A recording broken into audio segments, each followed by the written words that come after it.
Hello, panchamrutham astro numerics ఛానల్కు స్వాగతం.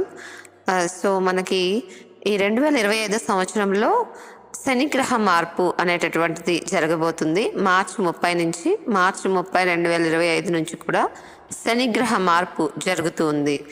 ఈ యొక్క శనిగ్రహ మార్పు ఏ ఏ రాసుల వారికి ఏ ఏ విధంగా ఫలితాలలో ప్రభావం చూపిస్తుంది అనేటటువంటి విషయాలు మనము తెలుసుకుందాము ఈ యొక్క సిరీస్లో. దాంతోపాటు మనము ఈ యొక్క రెమెడీస్, వాటికి చేసుకోవాల్సిన రెమెడీస్ కూడా తెలుసుకుందాం. అన్ని రాసుల ఫలితాలు తెలుసుకోవడం కోసం ఈ యొక్క ఛానల్ సబ్స్క్రైబ్ చేసుకోండి అండ్ బెల్ ఐకాన్ ప్రెస్ చేసుకుంటే మీకు నోటిఫికేషన్స్ అనేవి వస్తాయి, సో దట్ మీరు వాచ్ చేయగలుగుతారు. ఇప్పుడు మకర రాశి వారి యొక్క ఫలితాలు చూసినట్లయితే కనుక వీరికి ఆల్రెడీ 7 years నుంచి వీళ్ళు ఏల్నాడ్స్ అనితో బాధపడుతూ ఉన్నారు. అంటే ఏల్నాడ్స్ అని వీరికి 7 years బ్యాకే స్టార్ట్ అయింది.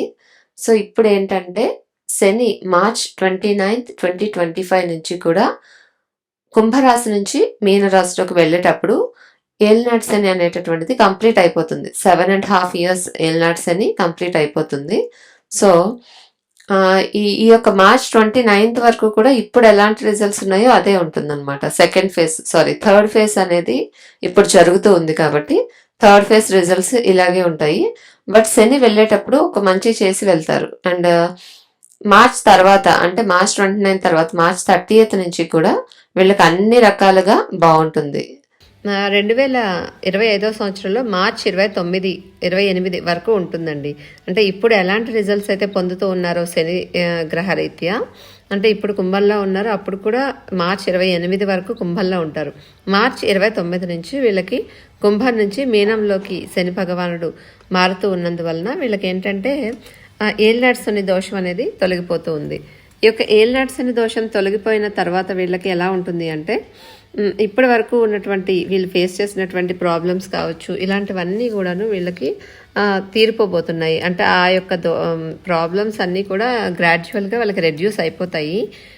అండ్ మీకు థర్డ్ హౌస్లోకి రావటం వల్ల, శని థర్డ్ హౌస్లోకి వెళ్ళిన తర్వాత మీకు ఇది ఎక్కువగా ప్రయాణాల రిలేటెడ్, ఓకే, అండ్ సిబ్లింగ్స్ అలాంటివి, అంటే దూర ప్రయాణాలు వెళ్ళాలనుకునే వాళ్ళు, ఫారిన్ కంట్రీస్ వెళ్ళాలనుకునే వాళ్ళు, అలాంటి వాటికి, ఓకే, శత్రు విజయానికి, ఇలాంటి వాటి అన్నిటికీ కూడా శని 3వ స్థానంలో మంచి అభివృద్ధిని కలిగిస్తారు. ఓకేనా. సో మీరు ఏంటంటే ఎవరైతే ఫారిన్ కంట్రీస్ వెళ్ళాలనుకుంటున్నారో అలాంటి వాళ్ళందరూ కూడా ఇవి ట్రై చేసుకోవచ్చు ఇప్పుడు, అంటే మార్చి 29 తర్వాత నుంచి కూడాను. ఓకేనా. సో ఈ విధంగా అంటే వీరికి 29వ తారీఖు మార్చి రోజు వీరికి మీనంలోకి వెళ్ళడం వల్ల తృతీయ స్థానం అంటే నేను చెప్పినట్టుగా ధైర్యానికి, సాహసానికి కూడా ఇది ఒక మంచి ప్లేస్ అండి. సోదర స్థానము, ఓకే, మిత్రులు, వీళ్ళకి అన్ని రకాలుగా కూడా కలిసి వస్తుంది అనమాట. సో తృతీయ స్థానం నుంచి శని 5th హౌస్ని చూస్తూ ఉంటారు 3వ దృష్టితో, ఓకే, అండ్ 9th హౌస్ని చూస్తూ ఉంటారు. అలాగే ఒక 9వ దృష్టి, 10వ దృష్టితో కూడాను చూస్తూ ఉంటారు. సో 3 దృష్టిల ద్వారా చూస్తూ ఉండడం వల్ల వాటి మీద కూడా ఎఫెక్ట్ పడుతూ ఉంటుంది. ఓకే. అండ్ 2025 సంవత్సరం అంతా కూడాను తృతీయ స్థాన సంచారం, ప్రయాణాలు ఎక్కువగా జరుగుతాయి. ఏదో ఒక రకంగా ప్రయాణాలు చేయవలసినటువంటి పరిస్థితి యొక్క మకర రాశి వారికి ఉంటూ ఉంటుంది. అలాగే తృతీయ స్థానంలో సంచరించేటువంటి శని వీరికి ఎక్కువగా విదేశీ యోగాలు బాగా కలిగిస్తారండి. మీరు ఎవరైనా వెళ్ళాలనుకునే వాళ్ళు, ప్రయత్నాలు చేయాలనుకునే వాళ్ళు చేసుకోవచ్చు. ఈ యొక్క అంటే స్టడీ రిలేటెడ్ కావచ్చు, ఏదైనా జాబ్ రిలేటెడ్ కావచ్చు, స్థిరపడడం కోసము, ఆర్ అక్కడ ఆల్రెడీ ఉన్నాము, విదేశాల్లో ఉన్నాము అనుకునే మకర రాశి వాళ్ళు కూడా ఏదన్నా ప్రాబ్లం ఫేస్ చేస్తూ ఉంటే గనక గ్రీన్ కార్డ్ రిలేటెడ్ ఆర్ ఏదైనా జాబ్ రిలేటెడ్ అక్కడ విదేశాల్లో ఉండి మేము సఫర్ అవుతున్నాం అనుకునే వాళ్ళకి ఇది మంచి పీరియడ్ అండి. వీళ్ళకి ఆ ప్రాబ్లమ్స్ అన్నీ సాల్వ్ అయిపోతాయి. విదేశాల్లో స్థిరత్వం కోసం చేసే ప్రయత్నాలన్నీ కూడా సఫలీకృతం అవుతూ ఉంటాయి అన్నమాట. ఓకేనా. సో అది మీకు 3వ స్థాన ఫలితాలలో ముఖ్యంగా చెప్పుకునేది. దాంతోపాటు మీకు యోగము ఇచ్చినా కూడా మీ తోబుట్టువులకి, అంటే మీ సిస్టర్స్ కానీ బ్రదర్స్ కానీ ఎవరైతే ఉంటారో వాళ్ళకి అనారోగ్యాన్ని ఇస్తూ ఉంటాడు. మీకు బాగుంటుంది, బట్ మీ సిబ్లింగ్స్కి కొద్దిగా అనారోగ్యాలు ఇస్తూ ఉంటారు అనమాట. తృతీయ స్థాన శని, ఓకే, స్నేహాల్ని పెంచుతారు ఎక్కువగా, అండ్ అనుకూలమైనటువంటి స్నేహితుల్ని మీకు దొరికేటట్టు చేస్తారనమాట శని. ఓకేనా. ఈ విధంగా వీళ్ళకి శని గ్రహ ఫలితాలు అనేటటువంటివి 3వ స్థానంలో మంచి ఫలితాలు ఉంటాయి. ఇంకా మంచి ఫలితాలు, శనిగ్రహ ఫలితాలు పొందడం కోసం మీరు ఏం చేయాలంటే, ఈ యొక్క వీడియో చివరిలో మీకు శని మంత్రము ఏం చేసుకోవాలి, శని నివారణకు శనిగ్రహ రెమెడీ అంటే బాగున్నా కూడా ఇంకా రెమెడీ చేసుకుంటే కొద్దిగా మీకు నేను ఏవైతే చెప్పానో కొద్దిగా నెగిటివ్ ఎఫెక్ట్ కూడా ఉంటుంది ఎక్కడైనా కూడా. సో అది కూడా మీరు తప్పించుకోవాలనుకుంటే రెమెడీ అనేది తప్పనిసరిగా పాటించండి. ఓకేనా. శుభం. శని దోష నివారణ పరిహారాలు. శని దోషం ఉన్నవారు ఎవరైనా అంటే అర్ధాష్టమ శని, అష్టమ శని, ఏల్నాటి శని, కంటక శని ఇవి ఉన్నవారు శివుడిని, హనుమంతుడిని పూజించాలి. శని దోషాల నుండి విముక్తి పొందడానికి శనివారం రోజు ఈ యొక్క శివుని ఆలయానికి మరియు హనుమంతుని ఆలయానికి వెళ్ళి దర్శనం చేసుకోవాలి. శని యంత్రంతో పూజ చేస్తే శని భగవానుడి దుష్ప్రభావాల నుంచి తప్పించుకునే అవకాశాలు ఉంటాయి. శనివారం ఉదయం ఉపవాసం ఉండి శని భగవంతుని ఆలయానికి వెళ్ళి నేతితో దీపం వెలిగించడం వల్ల కూడా పుణ్యఫలం లభిస్తుంది. అలాగే ఆవు నెయ్యి కాకుండా వేరే నెయ్యి అంటే గేదె నెయ్యితో ఎక్కువగా దీపం వెలిగించాలి. అలాగే ఈ యొక్క నువ్వుల నూనెతో దీపం అనేది ప్రత్యేకత. శని భగవానుడికి నువ్వుల నూనె అనేది ప్రీతికరం. నువ్వుల నూనెతో దీపాన్ని వెలిగించాలి. లింగ స్వరూపి అయిన శివునికి పరిశుభ్రమైన ఆవు పాలతో అభిషేకము, బిల్వార్చన మొదలైనవి చేసుకోవాలి. శనిదేవునికి శనివార దానం చాలా ప్రీతికరమైనది. లేని వారికి, చేతకాని వారికి, ఇలాంటి వాళ్ళకి అంటే ఎవరైతే అవసరంలో ఉంటారో వాళ్ళకి ఈ యొక్క ఏవైనా డొనేషన్ చేయడము అలాంటివి మంచిది.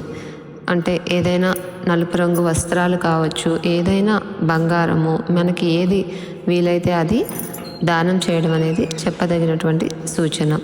ఇతరుల ఆకలిని తీర్చడం కూడా చాలా మంచిది. శనిదేవుని పూర్తి అనుగ్రహం లభిస్తుంది. ఏ పని చేసినా నిజాయితీగా చేస్తే శనికి చాలా ఇష్టము కాబట్టి ఈ రకంగా చేసుకోవాలి. శనివారం తెల్లవారుజామునే నిద్రలేచి నూనెతో తలస్నానం చేసి భక్తి శ్రద్ధలతో శని యొక్క మంత్రాన్ని పఠించిన వారికి శనీశ్వరుడు కీడు చేయరు. అన్ని రకాల బాధల నుండి విముక్తి పొందగలుగుతారు. దీర్ఘాయువు, మంచి బుద్ధి అలాంటి వాటితో జీవించగలుగుతారు. శని అశుభ ప్రభావాలను నివారించడానికి ముందుగా ప్రతి శనివారము శనిదేవుని ఆలయాన్ని సందర్శించుకోండి. అక్కడ 19 ప్రదక్షిణలు చేసుకోవాలి. శని విగ్రహం దగ్గర అంటే నవగ్రహ విగ్రహాల దగ్గర 19 ప్రదక్షిణాలు చేసుకోవాలి. ఈ రోజున అంటే శనివారం రోజు శివాలయంలో శివ చాలీసా వినినా పాడినా కూడా విశేషం. శని దోషం వల్ల కలిగే బాధలు కలిగే సమయాలలో ఉదయాన్నే లేచి తలస్నానం చేసి 108 సార్లు శనిదేవుణ్ణి పూజించి నల్ల ధాన్యాన్ని దానం చేయాలి. అలాగే శనివారం తెల్లవారుజామునే సుందరాకాండ పారాయణం కూడా చేయడం వల్ల కూడా శనిగ్రహ దోషం తగ్గుతుంది. కాకులకు రోజు అన్నదానం ఏదైనా అంటే ఫుడ్ దానం చేయడం వల్ల అంటే వాటికి ఫుడ్ ఫీడింగ్ చేయడం వల్ల చాలా మంచిది. పెసరపప్పు కూడా దానం చేయాలి. ఆలయాల్లో 9 సార్లు నవగ్రహ పూజలు చేసుకోవడం, 9 ప్రదక్షిణలు, 19 నంబరు శనికి ప్రత్యేకత. 19 ప్రదక్షిణలు కూడా చాలా మంచిది. నీలి రాతి ఉంగరం అంటే నీలి రంగు ఉంగరము నవగ్రహ ఉంగరం అనేటటువంటిది నవరత్నం ధరించడం మంచిది. శని దోషం వల్ల కలిగే బాధలు కలిగే సమయాల్లో 108 సార్లు శనిదేవుని మంత్రాన్ని చదువుకొని నువ్వులను దానం చేసుకోవాలి. అలాగే నల్లని ఒత్తి వేసి నువ్వుల నూనెతో అక్కడ దీపం పెట్టడము శని విగ్రహం దగ్గర చాలా ప్రత్యేకత.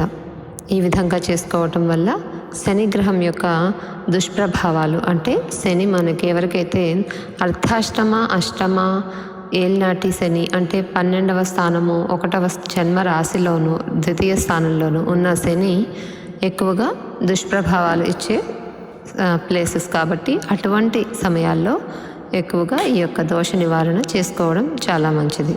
అలాగే ఎవరికైతే వారి జన్మ జాతకంలో శని శత్రుక్షేత్రాల్లోనూ డెబిలిటేటెడ్ ప్లేసెస్లో ఉంటారో అంటే శత్రుక్షేత్రాల్లో ఉండటము, స్వక్షేత్రాల్లో లేకుండా వేరే ప్లేసెస్లో ఉంటే అవి మంచి ఫలితాలు ఇవ్వవు కాబట్టి అటువంటి సమయాల్లో కూడాను ఇటువంటి దోష నివారణ చేసుకోవడం వల్ల దోష నివారణ శాంతి జరిగి చెడు ఫలితాలు తగ్గుతాయి.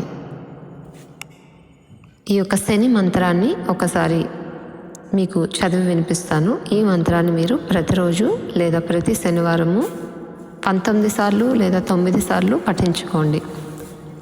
నీలాంజన సమాభాసం రవిపుత్రం యమాగ్రజం ఛాయా మార్తాండ సంభూతం తం నమామి శనైశ్చరం. ఇది శని నవగ్రహ మంత్రం. ఈ మంత్రాన్ని మీరు 9 సార్లు లేదా 19 సార్లు ఈ విధంగా ఈ మంత్రాన్ని పఠించుకోండి.